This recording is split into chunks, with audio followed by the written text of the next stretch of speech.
Assalamualaikum warahmatullahi wabarakatuh.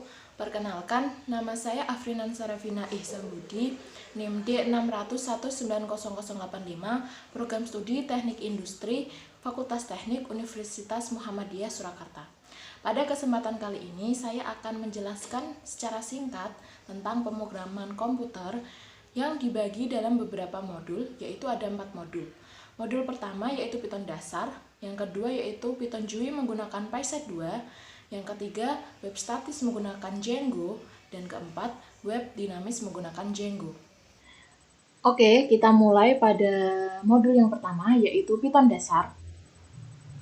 Apa sih tujuannya? Yaitu mampu memahami bahasa pemrograman Python mulai dari sejarah, pengertian, kekurangan, kelebihan, struktur dan konsep, algoritma dan flowchart, serta dapat membuat aplikasi sederhana menggunakan Python. Untuk pengertiannya, Python adalah bahasa pemrograman tingkat tinggi yang memiliki kode-kode pemrograman yang sangat jelas, lengkap, dan mudah dipahami. Untuk kelebihannya sendiri, Python itu mudah dipelajari dan dimengerti programmer, dan juga untuk platform ini itu gratis untuk digunakan dan tersedia berbagai operating system dan bersifat open source. Untuk yang ketiga yaitu memiliki banyak pustaka yang dikembangkan oleh pihak ketiga, yaitu seperti aplikasi GUI. Seperti ini. Untuk pembahasan ini saya akan membahas fungsi pengulangan dan juga fungsi pengandaian. Untuk fungsi pengulangan sendiri ada while dan for. Pada skrip ini terdapat while i lebih dari 3. Maksudnya yaitu untuk pengulangan variabel i kurang dari 3. For ini juga pengulangan ya. For ini digunakan untuk pengulangan berkali-kali item dari urutan apapun seperti list atau string. Jadi for ini dari untuk pin 1 nanti akan di dalamnya akan masuk sebuah list pin yang kode yang akan dimasukkan. Terus untuk if, di sini saya mempunyai if elif dan juga if else. If sendiri yaitu adalah pengandaian yang diaktifkan jika bernilai benar atau true. Nah, if pin ini disamadengankan dengan pin 1. Terus di pengandaian lagi, if atau jika pin itu 1212 maka akan muncul sebuah tampilan seperti pin Anda benar kalau pinnya benar ya. Elif sendiri yaitu sebuah pengandaian yang jika bernilai benar akan diaktifkan kodenya. Tapi elif ini mempunyai nilai yang lebih dari 1. If else ini berfungsi untuk pengandaian jika if tidak aktif, maka else yang aktif. Jika if kodenya itu nanti salah, memasukkan kodenya itu nanti salah, maka else yang akan berfungsi atau aktif. Seperti nanti akan menampilkan sebuah pin Anda salah. Tipe data yang saya masukkan, saya buat di program ini yaitu ada list seperti ini.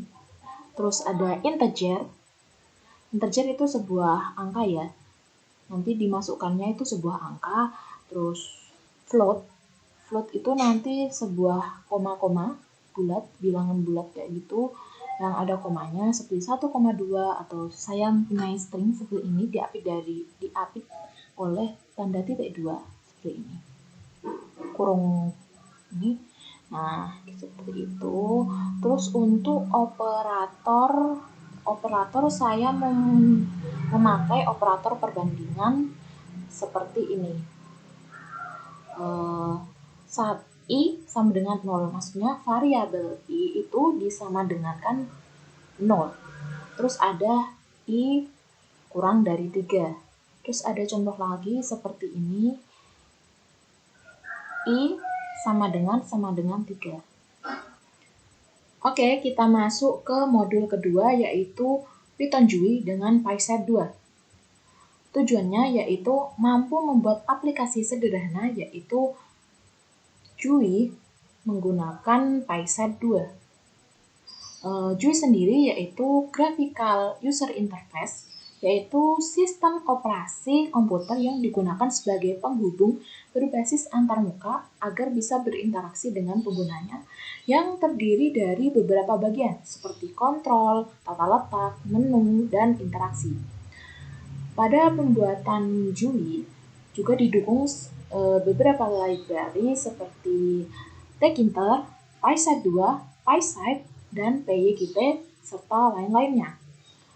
Untuk PySet 2 sendiri yaitu salah satu library yang digunakan untuk membuat aplikasi GUI, dan juga sebuah library yang menerjemahkan kelas-kelas di dalam Qt ke dalam bahasa Python. Masuk ke contoh dari programnya, yaitu jangan lupa untuk memasukkan import SES from PySet to QtQ, Qt-Core, Qt-Widget, import tanda bintang. Ini digunakan untuk mengaktifkan PySet 2 dan fungsi-fungsinya seperti GUI, core, dan widget. Terus kita langsung masuk aja ke perhitungannya. Nah, di sini saya mempunyai Bolio ini adalah kita memakai fungsi KeyComboBox. KeyComboBox ini digunakan untuk memilih data, ada pilihan data seperti ini. Terus untuk harga roti kita mempunyai fungsi KeyLineEdit. Nah, KeyLineEdit ini digunakan untuk mengedit satu baris data seperti ini. Terus yang ketiga juga saya menggunakan combo box. Terus ada baris 4 dan baris 5 saya juga menggunakan KeyLineEdit. Terus data ini bisa masuk secara otomatis karena ada proses ini. Nah, jika kita menekan bagel akan keluar data 20.000. Tapi jika kita tidak menekan apa-apa, maka nanti akan 0 atau tidak terlihat di sini. Dan nanti akan mengeprint false. Seperti itu. Terus untuk ini sama seperti ini. Caranya juga sama seperti ini. Terus untuk total biaya kita menekan calculate. Nah, calculate ini mempunyai sebuah proses di dev proses 2 seperti ini. Untuk delete juga mempunyai script sendiri seperti ini, memakai key message box. Dan untuk kembali kita mempunyai dev kembali, yaitu kita nanti bisa kembali ke menu utama. Jangan lupa setiap pembuatan program jangan lupa untuk menyantupkan if name sama dengan underscore main. Nah, ini digunakan untuk memanggil datanya. Jadi jika kita tidak menggunakan ini script ini, nanti datanya tidak akan keluar atau aplikasinya tidak akan keluar. Oke, kita lanjut ke modul yang ketiga yaitu web statis menggunakan Django. Nah, tujuannya yaitu mampu membuat tampilan web statis sederhana menggunakan HTML dan CSS melalui Django. Untuk cara pembuatan project dan app, yang pertama kita harus membuka CMD. Terus kita mengetikkan seperti ini. Kita masuk ke local disk C, yaitu user Asus. Kita masuk ke local disk C seperti ini. Nah, terus kita tulis Django admin start project modul 3. Terus nanti akan keluar seperti ini, modul 3. Nah, kita nanti akan merun server seperti python manage.py run server. Nah, nanti kita akan mendapatkan alamatnya seperti ini, http 8000 slice seperti ini. Terus untuk pembuatan app, kita cuma menuliskan seperti ini, python manage.py start app. Contohnya app-nya adalah kontak, seperti ini. Terus kita merun server lagi dan kita mendapatkan itu alamatnya seperti ini. Nanti Oke, selanjutnya kita masuk ke Sublime Text. Nah, sebelum kita membuat script HTML, kita harus menyetingnya dulu di bagian app. Tadi kan kita pada CMD membuat sebuah app bernama kontak. Nah, kita harus memasukkan script ini, kontak, seperti ini. Terus kita masuk ke URL. Nah, buat seperti ini. Terus view seperti ini. Terus kita langsung masuk ke itu script HTML. Nah, ada load static. Load static ini digunakan untuk mengaktifkan seperti gambar ataupun lainnya. Terus ini script dari HTML. Ini script dasarnya ya, seperti doctype HTML. Untuk head ini untuk kepalanya, untuk pada bar. Nah, nanti ada tulisan print pesan money untuk title-nya, untuk judulnya di bar web tersebut, di web statis. Terus ada icon ini. Nah, ini digunakan kuning.png, ini digunakan untuk logo pada barnya.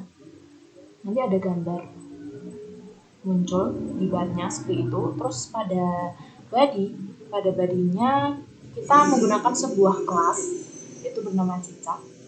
Nah, di web statis saya mempunyai beberapa subbab, tapi yang saya akan terangkan yaitu pada kontak.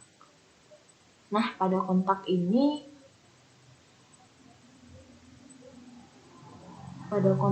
saya mempunyai kelas landak. Nah, div ini tuh berguna untuk nanti kita saat pengelompokan kelas saat kita nanti membuat CSS. Kita ke HTML, kita ke script ini dulu. Nah, ini kan digunakan untuk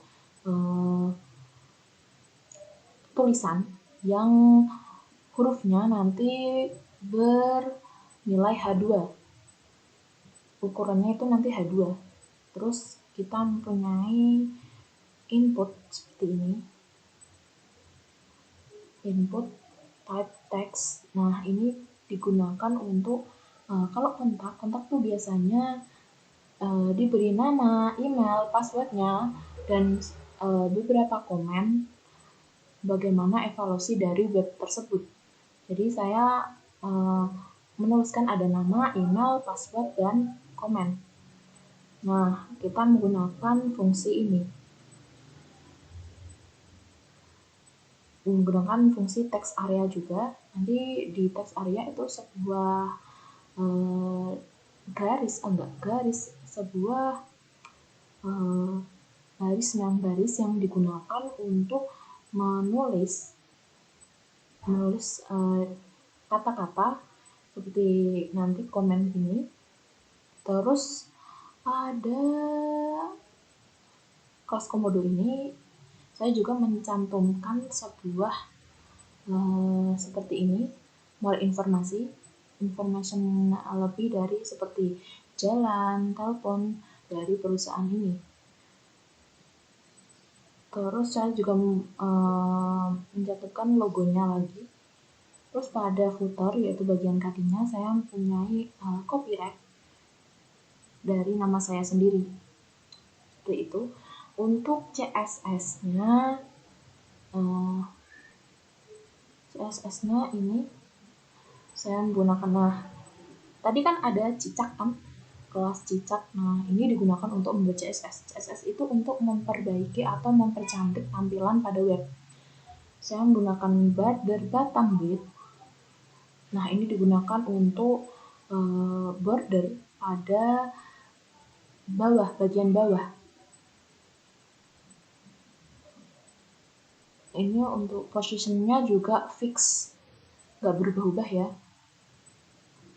Ini banyak fungsinya. Ada border bottom color, ada padding, ada color. Nah, ini bisa kalian cari di internet, sangat banyak dan mudah untuk dicari. Kalian bisa menggantinya, kayak color ini, background colornya kan ini. Nah, kalian bisa mencarinya color apapun selain color ini. Terus ini juga digunakan untuk ukuran seperti ini. Oke. Oh iya, untuk badinya tadi. Untuk badinya kan ada itu. Badinya itu nanti tampilan di tengahnya itu. Saya menggunakan linear gradient. Nah, ini digunakan untuk meredupkan tampilan, kan cerah jadi redup seperti itu. Terus backgroundnya nanti di cover atau ditutupi seperti itu. Untuk margin dan paddingnya juga pada tampilan webnya saya menggunakan ukuran 0 dan 0. Oke, yang terakhir adalah modul 4, yaitu web dinamis menggunakan Django. Tujuannya yaitu mampu membuat website dinamis dengan membuat database dan tabel pada MySQL dan juga memanipulasi data dalam tabel. Database sendiri yaitu sekumpulan data dan informasi yang disimpan dalam komputer secara sistematik sehingga dapat diperiksa oleh suatu program komputer untuk memperoleh suatu informasi dari database itu sendiri. Manfaat database yaitu menyimpan suatu data perusahaan untuk kepentingan bisnis dan operasi perusahaan, dan juga database juga dapat mempermudah pengelolaan data dalam perusahaan itu. Untuk proses CRUD yaitu create, read, update, dan delete, saya mempunyai sebuah flowchart yang bisa mempermudah kita dalam memahami, yaitu jika kita menampilkan sebuah tabel, nah kita harus merequest data ke database dan nanti tabel tersebut akan muncul.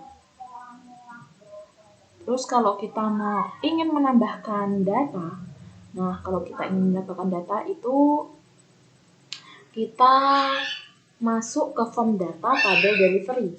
Terus kita submit data tabel tersebut dan kita kembali ke menampilkan data ke tabel tersebut.